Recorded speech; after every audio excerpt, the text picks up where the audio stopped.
Alors moi, je suis donc Thomas Godard, je suis universitaire, donc je passe beaucoup de temps avec des jeunes et des étudiants. Et je suis aussi un des provinciaux de l'ETAP. Je crois que c'est une des forces de notre liste, c'est d'avoir des gens qui ne sont pas seulement basés à Londres, mais aussi dans le reste du Royaume-Uni. Donc moi, je vis à Cambridge et je travaille à Oxford. Et on est plusieurs à vivre à l'extérieur de Londres. Donc, je suis co-responsable du pôle jeunesse et vie étudiante avec Mathieu Palu, qui est aussi sur cette liste et qu'on est très fiers d'avoir sur cette liste, qui nous a fait un magnifique site web que je vous invite à consulter. Et donc, pour nous, c'est très important c'est très important d'avoir des jeunes d'abord sur la liste.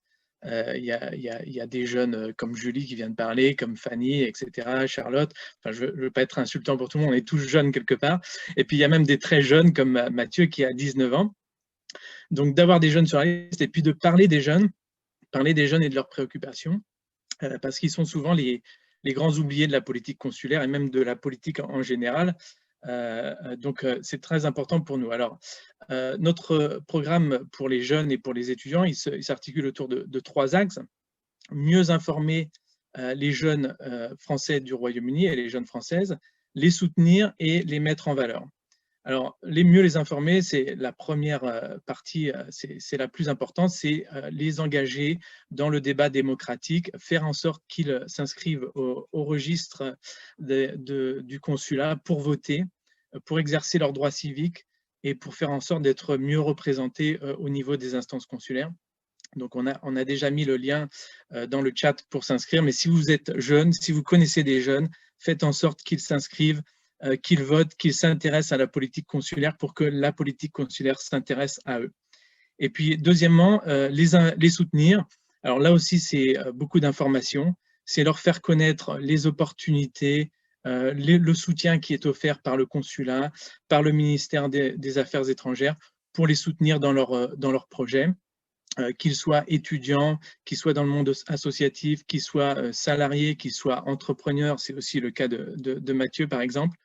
Il y a beaucoup d'opportunités. Je pense par exemple, on ne va pas toutes les citer, mais le staff, le soutien au tissu associatif des Français de l'étranger, dont beaucoup de jeunes Français du Royaume-Uni ou jeunes Françaises ne connaissent pas l'existence, alors qu'ils pourraient postuler pour obtenir des subventions pour leurs projets. Et puis, troisièmement, et c'est un peu la suite de ce que dit Fanny, faire des jeunes les relais de la langue et de la culture française au Royaume-Uni. Je crois qu'ils sont souvent très fiers de parler, de connaître la culture française. Et il faut absolument que les instances consulaires les encouragent dans leurs initiatives, qu'elles soient culturelles, éducatives ou entrepreneuriales. Alors, on a plusieurs propositions sur ce sujet.